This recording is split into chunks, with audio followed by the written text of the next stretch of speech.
আসসালামু আলাইকুম। কেমন আছেন সবাই? আশা করি সবাই অনেক অনেক ভালো আছেন। আল্লাহর রহমতে আপনাদের দোয়ায় আমিও অনেক ভালো আছি।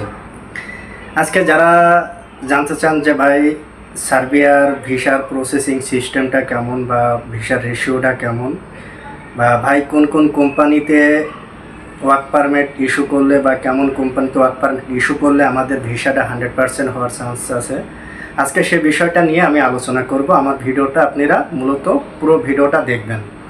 আজকে আমি যে বিষয় নিয়ে কথা বলবো, এই বিষয়টা আপনাদের যদি মন দিয়ে শোনেন তাহলে আপনারা অনেক উপকারিত হবেন, এবং কি পরবর্তীতে আপনাদের এটা জানা থাকলে আপনারা যে কোনো টাইমে যখনই যার কাছে ফাইলটা জমা দেন আপনারা এটা বুঝতে পারবেন। আজকে আমি দেখেন যে বিষয় নিয়ে কথা বলতেছি তার আগে একটাই কথা বলবো, আমার চ্যানেলটার ভিডিও যারা দেখছেন তাদেরকে অসংখ্য ধন্যবাদ, এবং আমার চ্যানেলে যারা নতুন তারা আমার চ্যানেলটা সাবস্ক্রাইব করে আমার পাশে থাকুন, এবং কি বেল আইকন বাটনটা অন করে দেন যাতে আমি ভিডিও আপলোড করলে নোটিফিকেশনটা যাতে আপনাদের মাঝে পৌঁছে যায় সবার আগে।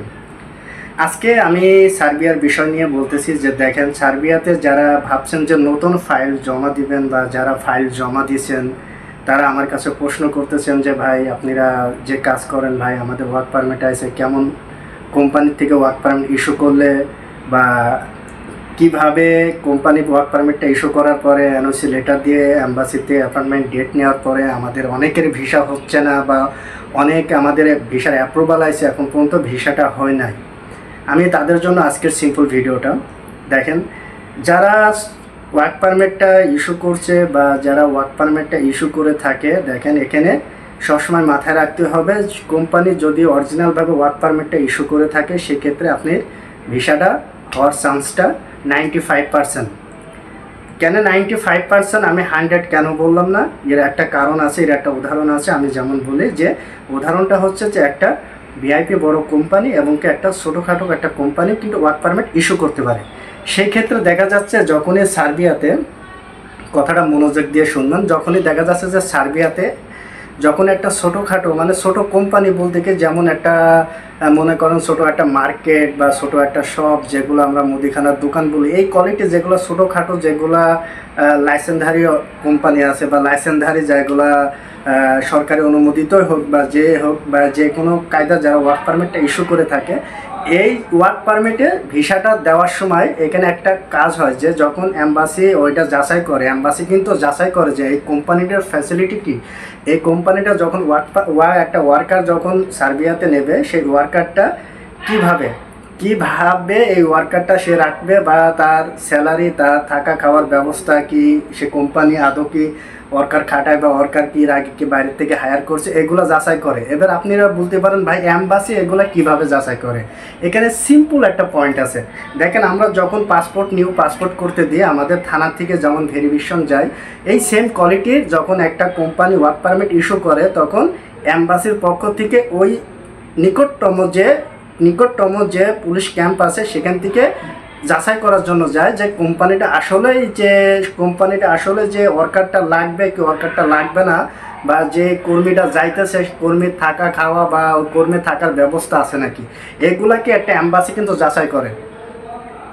আপনারা বলেন যে ভাই ভিসার অ্যাপ্রুভাল আছে কেন ভিসা আটকায় রাখছে? কিছু কিছু ক্ষেত্রে দেখা যাচ্ছে কোম্পানির কারণে বা কোম্পানির দোষে এগুলা হয়ে থাকে।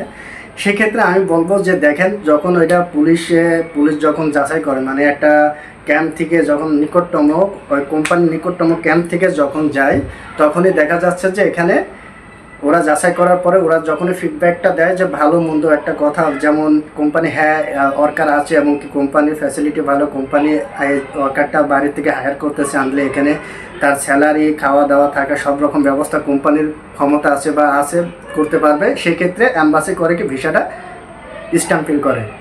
আরেকটা বিষয় হচ্ছে যে দেখেন, আমার সবাই প্রশ্ন করছেন যে ভাই আপনারা কি কোম্পানি নিয়ে কাজ করছেন, বা ভাই আপনারা কি কাজ নিয়ে সার্বিয়াতে আপনারা ওয়ার্কার পাঠাইতেছেন। সেক্ষেত্রে আমি একটা কথা বলবো, আমরা দুইটা কোম্পানি নিয়ে কাজ করতেছি। প্রথম 1 নম্বর কোম্পানি ফ্যাক্টরি ওয়ার্কার, 2 নম্বর কৃষিকাজের পরে।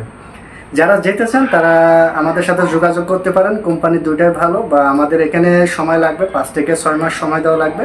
আর যারা ভাবছেন যে আমরা যাব এবং আমাদের অফিসটা ভিজিট করবেন, তারা আসেন, আমাদের সাথে কথা বলেন, ভালো লাগলে আপনার মূল্যবান ফাইলটা আমাদের দিয়ে প্রসেসিং করেন। আপনাদের চাইট দেওয়া থাকবে, আমার অফিসে আসেন। আমার স্ক্রিনে হোয়াটসঅ্যাপ নাম্বার দেওয়া থাকবে এবং কি ডিসক্রিপশনে আমার নাম্বার দেওয়া থাকবে, আমার অ্যাড্রেস দেওয়া থাকবে। আপনারা সরাসরি অফিসে আসবেন, অফিসটা ভিজিট করবেন। আপনাদের যত উপকার করা যায় বা আপনাদের যে পরামর্শগুলো যেগুলো ভালো হবে সেইগুলো জানার জন্য আমাদের কাছে আসেন। আমরা গুড একটা পরামর্শ দেবো, যাতে আপনারা সামনে যে কোনো ট্রাভেলসে বা যে কোনো জায়গায় আপনারা কাজ করলে যায় এগুলো জানা থাকলে বা বোঝা থাকলে এখনও আপনারা ঠকবেন না।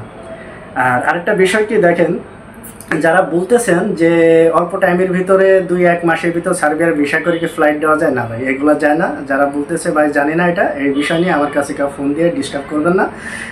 আমাদের এসআর গ্লোবাল ট্রাভেল এজেন্সি প্রবাসী কল্যাণের জন্য কাজ করতেছে, ভবিষ্যতেও কাজ করবে। সবাই ভালো থাকবেন, আমার জন্য দোয়া করবেন। আমি সবার জন্য দোয়া করি। আল্লাহ হাফেজ।